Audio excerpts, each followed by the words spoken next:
Are my expectations too high? Has my view of Apple and their products shifted? 'Cause everyone's noticing something. Poor Jonathan Horst. I feel like he's gotten so much more cynical about Apple since he started working I really here. think so. What?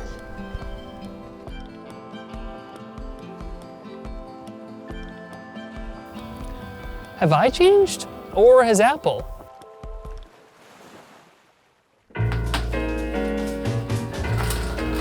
Look at the settings page. Like, it's just insane how small the buttons are.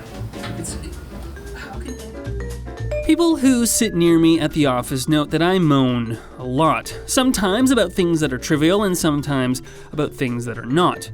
In my recent videos, I spent a lot of time complaining about the input cable placement on two otherwise beautifully designed displays. I've complained about the iPhone SE's aged form factor and increased price. And I've questioned why the latest iPads need an M1, though that's been answered in its own annoying way. Oh, and then there are all the policy choices. The scrappy underdog days of Apple are long over, and what we're left with is such a big and powerful company. Decisions they make impact billions of people, and so with power that immense, they basically become a political institution. That means people are rightly frustrated about things like developer relations, repair restrictions, heck, even updates.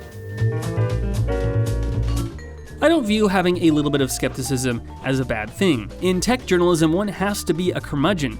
Whiz-bang marketers are very good at conjuring up excitement for their latest products, and it's very easy to be swept up in it all. Ugh. I know this, and I try very hard not to be. But I don't know, sometimes I worry that my healthy skepticism might transform into malignant cynicism, and who wants to watch that guy? Wouldn't you rather watch someone who's ecstatic about what they're covering? And yet, here I am with a brand new, kitted out Mac Studio. Yet I have more criticism than I was expecting, which is why I haven't done a video on it yet. We ordered a fully rammed up M1 Ultra model alongside a base M1 Max model for Anthony to compare both sides of the performance spectrum, which you can check out over at LTT. That M1 Ultra model, however, because it was custom, took months to arrive. So when I sat behind this M1 Max model and did some of my own testing, I realized that it performs just as well as an equivalent MacBook Pro. The M1 Max is amazing in a laptop, but on a desktop the expectations are a little different. You're plugged into a wall, and the enclosure is bigger so you can cool more. Efficiency isn't as beneficial. I mean, I should concede that this hardware efficiency is actually really beneficial out here on the beach. I mean, we're running this off battery. So I couldn't really wax poetic about the performance, so what else is there to talk about? The Mac Studio takes on the form of a much taller Mac Mini. It's a nice, if not dated design, and in a funny irony, Apple now has the hardware efficiency to do the radical designs they did in the past. And yet, this is what we got. Something based on a computer that was always meant to be cheap, which this is not. You know, Mac Address doesn't have a website. Wait, Andy, how did Linus Media Group make their website? Squarespace. Really? Wait, are they sponsoring this video? Yep. Oh. Well then, I should probably get started, which will be easy with Squarespace's all-in-one platform.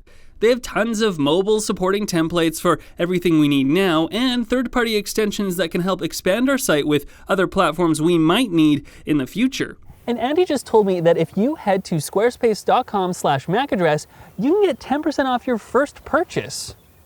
I should do that. And then there's the framing that Apple launched the Mac Studio with. On the website and in the presentation, they compared the Mac Studio to a fully spec'd iMac and a mid-range Mac Pro. And yes, when you price out an M1 Max Apple Studio with a display keyboard and mouse, it comes out to the exact same price as a fully equipped 2020 iMac at $3,900.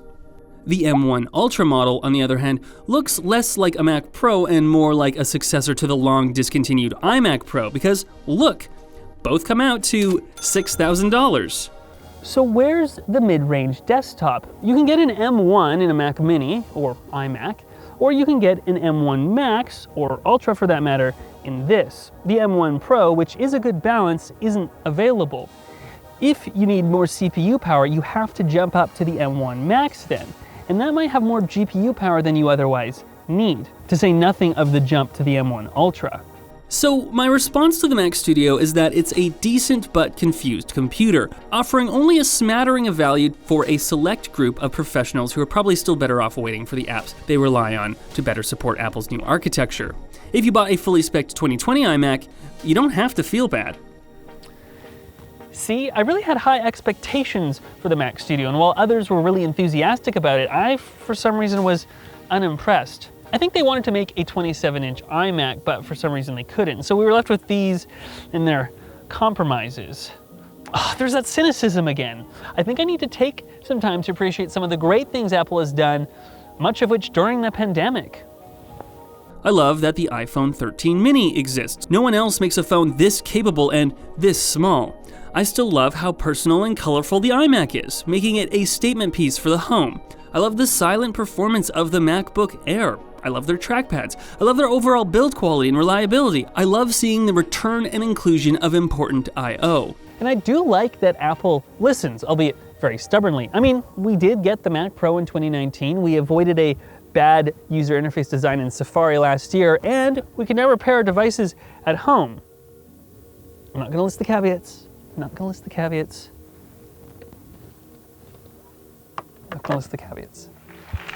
We are going to begin the transition from the PowerPC to Intel processors. Architecture transitions are hard and really annoying. Apple's going through their third. There's bound to be growing pains. In more powerful and demanding applications like the ones the Mac Studio is designed for, they are amplified and harder to fix, so criticism can sound and feel cynical.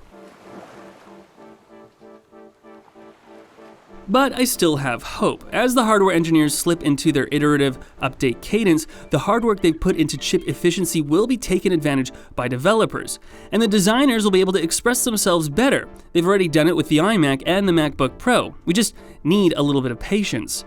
I also have hope that as real political institutions recognize the power Apple has, they'll create binding policies that'll help the tech industry flourish with innovation like it did in the more competitive days.